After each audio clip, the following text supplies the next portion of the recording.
Hey Copper Nerds, the Libertas Americana medal is one of the coolest numismatic items, I think, in all of American numismatics, even though this one was technically struck in France, the original and this restrike. We have an original, a couple in my family actually. My dad has one, my uncle's collection has one. I just have restrikes, but I took this one over to my dad's house just to do a little side-by-side comparison and thought I would show you the results. So let's get into that.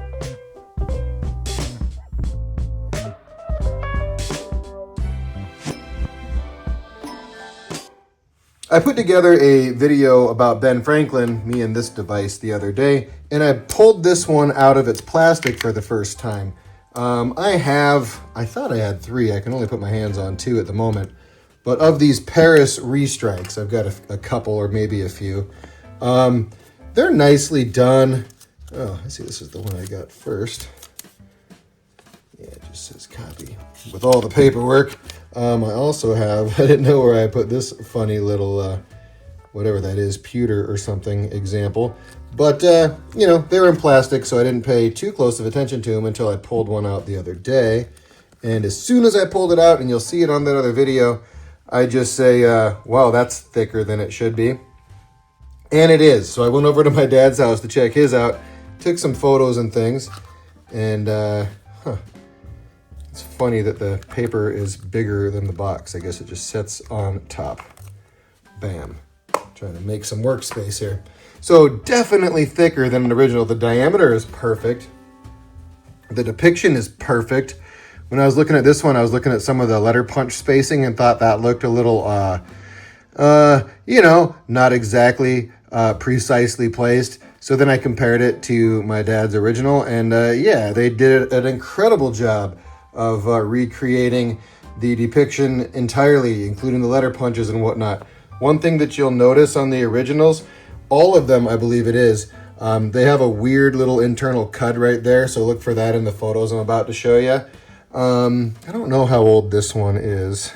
I don't think there's a date on the copy, but I think it's an older pewter copy. I don't think it's real modern, but they've been making copies and replicas and whatever since the beginning. I'm not aware of a large number of counterfeits, but I'm sure there are some out there. Be careful. They're very expensive items if you get an original. Even a low-grade one like my dad's that you're about to see, it's still a 5-figure item. His was in the Granberg collection, I believe his name was, H.O. Granberg.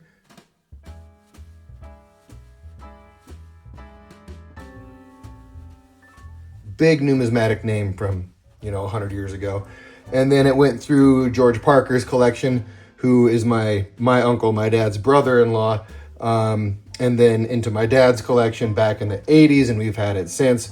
So I have grown up handling a Libertas medal all throughout my life. Even before I was really in the numismatics, my dad liked to take his out and look at it every now and again. And as you're going to see in the photos, his has been lacquered or shellacked. It is a bronze example, but it looks more red, like a red maroon, sort of like a Cabernet color, I guess, is whatever the color looks like following it having been lacquered or shellacked or whatever was done to it a long, long time ago. I have a sale catalog that it was bought through.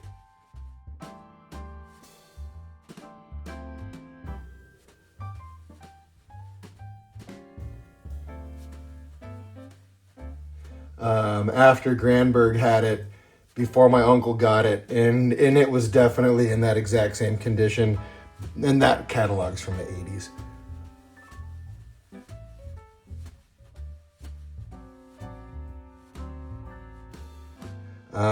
Anyways, I've been rambling a little bit here, but I'm going to show you a bunch of pictures and take a particularly close look at just how much thinner the original is.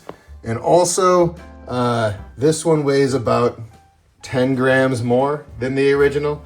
And the originals have, of course, a little fluctuation in terms of weight.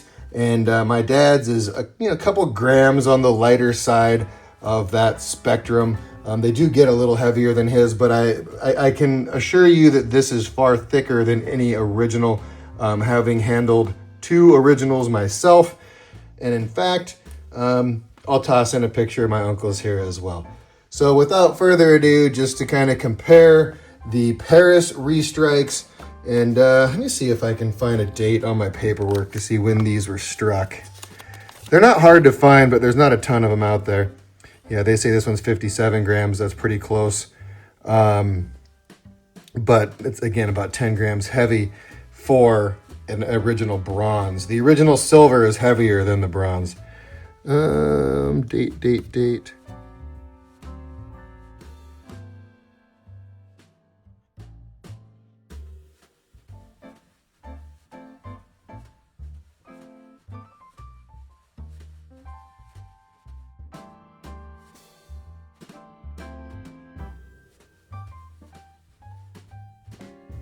Anyway, let's get into those pictures.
So these things are pretty incredible. I am a fan of the Restrike. You're going to be seeing this one on the desktop moving forward. And there's only, maybe 150 of the originals known to exist in bronze, another 25 in silver.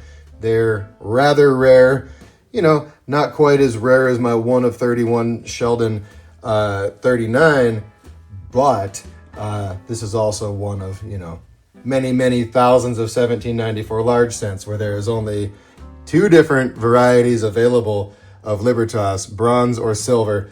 And then there were 2 struck in gold given to the King and Queen of France, and those were lost and destroyed during the French Revolution, so they no longer exist. They've been melted down into who knows what. But yeah, we'll keep this one on the desktop. The Libertas is a very interesting design. It is. I've got a couple videos on the Libertas on my channel. Feel free to search around. But this is the inspiration for the Liberty cap large cents. You'll notice that the cap is much larger on the cents, and they've got her facing the other direction, and the hair is certainly simplified, but this is the basis for the flowing hair large cents, and it is the most important metal in American numismatics. So I really think it's an honor to have not 1, but 2 of them in my family that I get to handle every now and again. And then just for myself, these Paris Restrikes for the couple or few $100 you can get them for. Yeah, they're pretty neat as well, because again, getting your hands on original, pretty tough to do. Thanks for checking this one out. Go ahead and hit me up in the comments, and I'll catch you in the next one. Peace.